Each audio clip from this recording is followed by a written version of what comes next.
విముక్తిని కల్పించిన మరాఠా యోధుడు. నిజంగా ఈరోజు ఫిబ్రవరి 19 సరిగ్గా ఒక 400 ఏళ్ల క్రితం, అంటే 1630 సుమారుగా 1630 ఫిబ్రవరి 19న ఛత్రపతి శివాజీ మహారాజ్ జన్మించారు. సో ఎక్కడ విన్నా ఛత్రపతి శివాజీ మహారాజ్ అని అంటారు తప్ప ఒక్క మహారాజ్ అనే బిరుదాంకితుడు, ఒక నిజంగా ఛత్రపతి లాంటి బిరుదాంకితుడు ఇంకే చక్రవర్తికి సాధ్యం కాలేదు. అంటే ఈయన ఒక చక్రవర్తి కాదు, భవానీమాత వరప్రసాదం కూడా. తరువాత ముగ్గురు సిద్ధ పురుషుల్ని కలిసిన ఒక గొప్ప ఈయన ఒక సిద్ధ యోగి అని అనుకోవచ్చు. ఎందుకంటే భక్త తుకారాం, అలాగే స్వామి రాఘవేంద్ర స్వామి, తరువాత ఇంకో ఆయన, ముగ్గురు అటువంటి మహోన్నతమైన వ్యక్తులను కూడా ఏకకాలంలో, అంటే సమకాలికులు వీళ్ళందరినీ కలుసుకున్నారు. నిజంగా అటువంటి శివాజీ మహారాజ్ గురించి కథలుగా చెప్పుకుంటుంటారు అప్పటి పూర్వీకులు, ఆ జనరేషన్.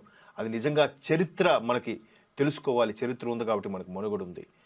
అటువంటి చక్రవర్తి శివాజీ మహారాజ్కి సంబంధించి ఈరోజు జయంతి సందర్భంగా హైదరాబాద్లో లాంటి ప్రధాన నగరాల్లో, ముంబైలో కానీ ర్యాలీగా వెళ్తుంటారు. ఈ ర్యాలీకి సంబంధించిన ఆంక్షలు కూడా ఉన్నాయి. అది ఒక మన రోజువారీ ప్రధాన వార్తాపత్రికల్లో వచ్చే సమాచారం సంబంధించి మనం డిస్కస్ చేసుకుంటూ, ఇక్కడ ఒక్కసారి హైదరాబాద్లో పలు ప్రాంతాల్లో ట్రాఫిక్ ఆంక్షలు విధించారు. ఈ నేపథ్యంలో హైదరాబాద్ ట్రాఫిక్ పోలీసులు దీనికి సంబంధించిన ఆదేశాలు కూడా జారీ చేశారు.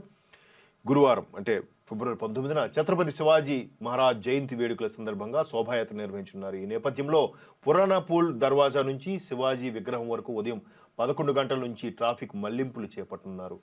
అలాగే అంటే ఎందుకు ఇలా చేయాల్సి వస్తుంది? సనాతన ధర్మం మనుగడకి, హైందవ సిద్ధాంతం కొనసాగింపుకి ఇది చాలా అవసరం. అంటే నేటి సమాజంలో చాలా ఎన్ని ఎదుర్కొంటున్నామంటే, ఢిల్లీ బాంబ్ బ్లాస్ట్ జరిగిన ఘటన తరువాత మీరు ఒకసారి చూస్తే ఒళ్ళు గగురు పొడిచే అంశాలు. అంటే ఒక విధంగా అర్బన్ నక్సలిజం అనొచ్చేమో దాన్ని.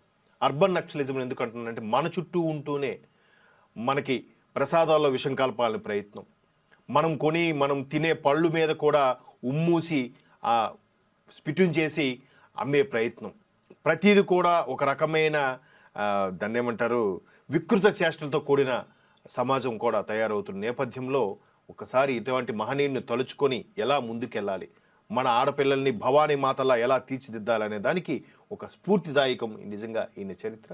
సో ఒక్కసారి ట్రాఫిక్ ఆంక్షలు మనం న్యూస్ పరంగా ఒక అనలైజ్ చేసుకుంటే ట్రాఫిక్ ఆంక్షలు కూడా విధించారు. ఈయన గురించి మాట్లాడాలంటే మనకు ఒక రోజు సరిపోదు. అటువంటి మహత్తరమైన గెరిల్లా లాంటి యుద్ధాలను కూడా ప్రకటించి ఔరంగజేబు, బహమనీ సుల్తాన్లు, ఇటువైపు మన తెలంగాణ నవాబు, వీళ్ళంతమంది చుట్టుముడుతుంటే ఆ మధ్యలో ఉండి కూడా హైందవ ధర్మాన్ని రెపరెపలాడించారంటే ఎంత గట్స్ ఉండాలి, ఎంత దమ్ము ఉండాలి, ఎంత తెలివిగా ఉండాలి.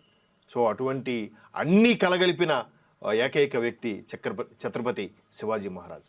సో ఆయనకు సంబంధించి ర్యాలీగా తీస్తారు. ఆ ర్యాలీకి సంబంధించి హైదరాబాద్లో పలు ఆంక్షలు విధించారు. అలాగే స్పెషల్గా ఓల్డ్ సిటీకి సంబంధించి కూడా చూస్తే అత్తాపూర్, శంషాబాద్ నుంచి పురాణాపూల్ వైపుగా వచ్చే ఆర్టీసీ బస్సులు, ఆరంఘర్ నుంచి చాంద్రాయణగుట్ట ట్రాఫిక్ మళ్లింపులు ఉన్నాయి. ఇక ఆరాంఘర్ నుంచి వచ్చే ఆర్టీసీ బస్సులు, ఇతర వాహనాలు పురాణపూర్ వద్ద మళ్లింపులు చేపట్టి బహదూర్పురా క్రాస్ రోడ్ నుంచి కిషన్ బాగ్, కామటిపూర్ వరకు మళ్లింపులు చేపట్టారు.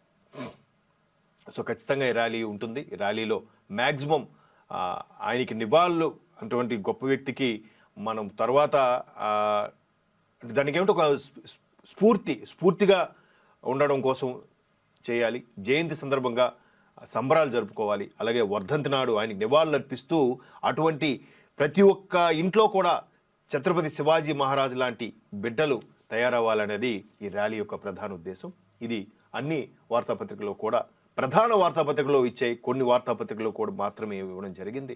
కొన్ని వార్తాపత్రికలో ఎక్కడో లోపల ఆర్టికల్గా వేశారు. ఎందుకంటే ఈ మిగతా ఏ ప్రభుత్వాలు తలుచుకోకపోయినా మహారాష్ట్ర ప్రభుత్వం మాత్రం దీని గురించి చాలా గ్రాండ్గా చేస్తుంది. మరాఠా యోధుడు కాబట్టి ఆయన్ని ఎప్పుడూ సంస్మరించుకుంటుంది, దానికి సంబంధించి మననం చేసుకుంటుంది.